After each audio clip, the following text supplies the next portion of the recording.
Olá pessoa, e mais um episódio aí da série Por Trás das Chamas. Dessa vez eu falo sobre a entidade Eurínomos. Então, aguarda aí.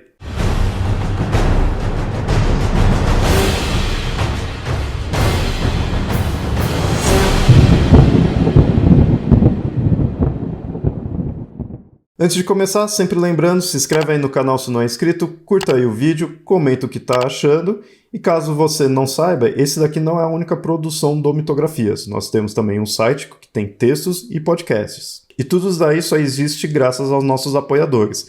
Então, quer se tornar um apoiador também, pode ir lá em catarse.me/mitografias ou apoia.se/mitografias. Bom, nessa série eu sempre trago alguma entidade do qual foi demonizada com o tempo, mostro o seu lado demoníaco, e depois mostro o lado divino, né?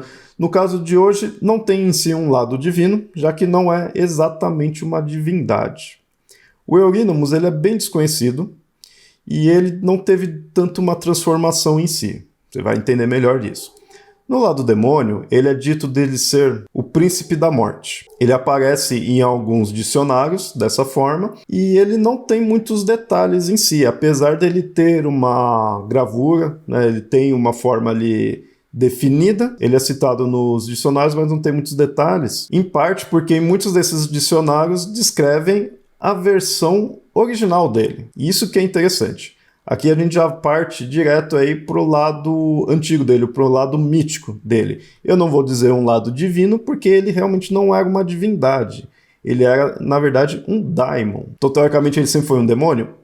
Não exatamente. A questão é, daimon, e quando eu falar daimon aqui, estou me referindo realmente àquelas entidades, aqueles espíritos da mitologia grega, em boa parte filhos da deusa da noite, e alguns bons, outros trazendo malefícios para a humanidade. Principalmente os que são filhos da noite traziam malefícios, né?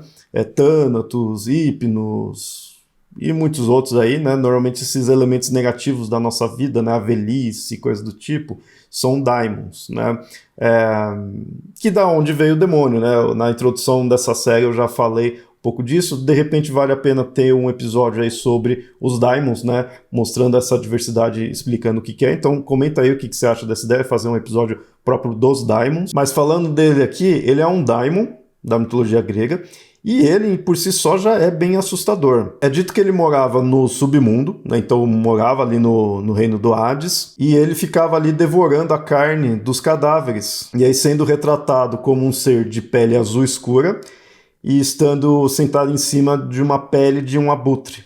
Essa é a representação dele. Então, é uma imagem bem pesada, é uma imagem, de certa forma, violenta, meio nojenta, bem típica de um demônio, né? Realmente, o Eurínomos não tinha como ele ser visto de outra forma, de não ter sido transformado num demônio. Ele já é um daimon e com um aspecto bem violento. Porém, ele não tem muita informação como demônio e ele também não tem muitos detalhes como daimon. Ele já tem um aspecto bem demoníaco, né? Esse popular que a gente tem do demônio nojento, violento, devorador, a versão grega já era assim.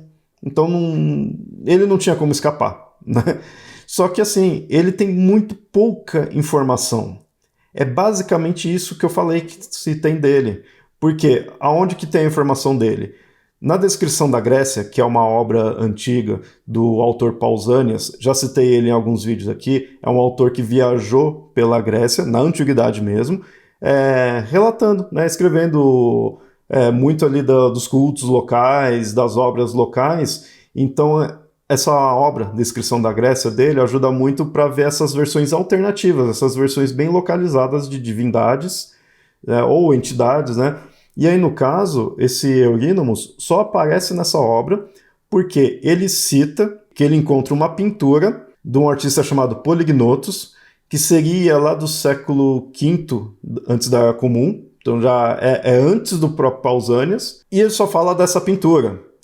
Então, só tem ali essa informação.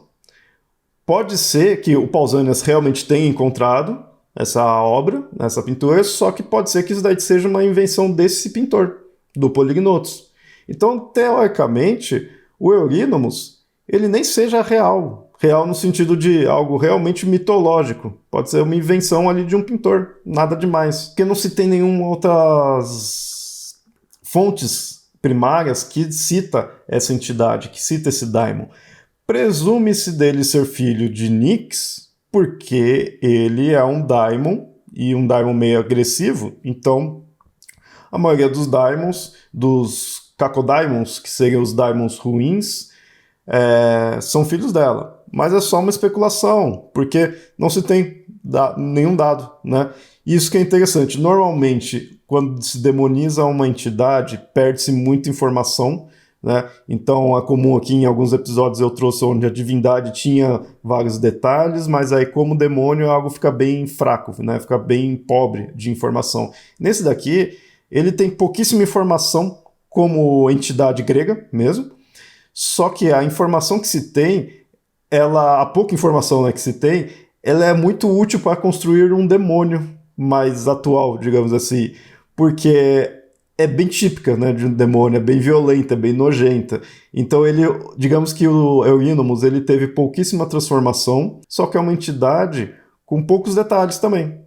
Então não muda muito. A versão grega e a versão demoníaca é praticamente a mesma, né? É que na versão demoníaca, em alguns dicionários, você vai encontrar que ele tem uma relação com Beelzebub e tudo mais, que aí já não tem nada a ver com o grego, né? Esse negócio de príncipe da morte e tudo mais já não tem a ver.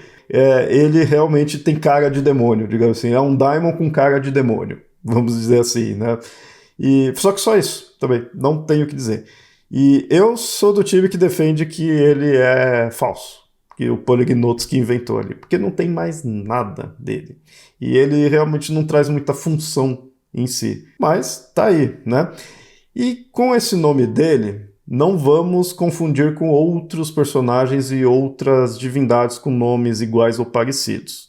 A gente tem uma deusa chamada Eurynome, que também se desprende para outras divindades, e tem outros personagens chamados Eurynomos, né? Inclusive até na versão demoníaca é um pouquinho diferente, que mudam uma letra ou outra, mas é essa entidade, né? Agora, esses outros personagens que têm o mesmo nome não são, então você não vai encontrar em lugar nenhum. Tem na Metamorfose do Ovídio, tem na Odisseia do Homero, mas são outros personagens. Então é isso. Não tem muito o que falar dessa entidade, porque não tem muita informação sobre essa divindade, né? O que eu estou trazendo aqui é o que o Pausanias trouxe aí para o restante da humanidade, porque não tem mais nada sobre isso. Mas é legal ver como fica um caso bem específico de uma entidade que teve pouquíssima transformação, porque ele por si só já tem muito cara de demônio. Então fica essa curiosidade e não podia deixar ele de fora. Mas é isso, espero que tenha gostado. Se não é inscrito, se inscreve aí no canal, curta aí o vídeo, comenta o que achou e a gente se vê aí em outros episódios aí que eu vou trazer outros demônios, outras divindades demonizadas. Até mais!